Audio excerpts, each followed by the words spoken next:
जन सेवक में आपका स्वागत है। मैं सबरीन। चलते हैं खबरों की ओर। गाजियाबाद से अलीमुद्दीन मलिक की रिपोर्ट। लखनऊ हजरतगंज चौराहे पर दरोगा की बुलेट का चालान नंबर प्लेट की जगह बाइक पर लिखा था। खाकी ट्रैफिक पुलिस ने काटा 5,000 रुपए का चालान। नियमों का उल्लंघन करने वाले पर होगी कार्रवाई। हजरतगंज चौराहे का मामला। चेतावनी। कमिश्नर रेंज के सभी थाना प्रभारी को एडीसीपी की चेतावनी। थाने में दलाल और भूमि कब्जा करने वाले ना रहे। थाने पर फरियादी को ही बैठाया जाए, दलाल नहीं।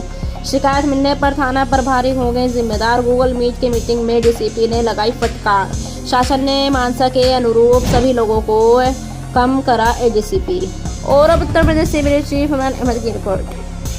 नोएडा के सेक्टर 2 में शुक्रवार की सुबह पेंट बनाने वाली मशीन में लगी भयंकर आग। हादसे के दौरान लगातार कंपनी के अंदर से लगातार बम जैसे धमाकों की आवाज आ रही है। कंपनी के अंदर से आ रहे धमाकों की लगातार आवाजें। आसपास के लोग डरे हुए हैं। देर रात मलिहाबाद पुलिस की अवैध रूप से असलाह तस्करी करने वाले पर बड़ी कार्रवाई। एक आरोपी को दबोचा बरामद। जिस जगह पर मलिहाबाद पुलिस ने दबिश दी, स्थान पर पुलिस को निम्न चीजों की बरामदगी हुई है।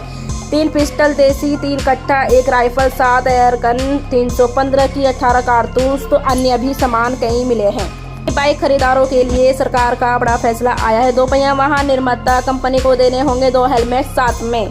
केंद्र सरकार ने दोपहिया वाहन निर्माताओं के लिए एक अन्य नियम प्रस्तावित किया है, जिसके तहत वाहन खरीदारों को 2 हेलमेट देने ही होंगे। सड़क परिवहन एवं राजमार्ग पर नियंत्रण मोटरसाइकिल अधिनियम 358 में संशोधन का प्रस्ताव रखा है।